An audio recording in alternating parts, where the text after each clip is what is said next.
Hallo, my naam is Zoude P. Die ding wat ek die meeste van wilgers waardeer is die feit dat hulle altyd die beste in jou raak sien. Daar's altyd vir jou 'n plekkie, maak nie saak wat nie. En as jy voel jy pas nie in nie, dan maak hulle seker daar is vir jou iewers 'n plekkie.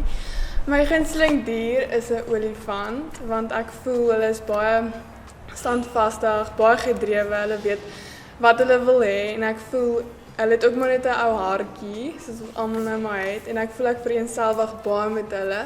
Want ek's baie standvastig en ek weet wat ek in die lewe wil hê en ek het my waardes en my normes, maar ek's ook nou maar net 'n ou mens met 'n hartjie.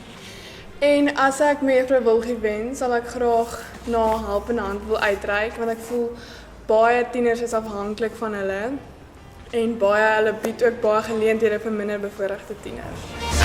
A little party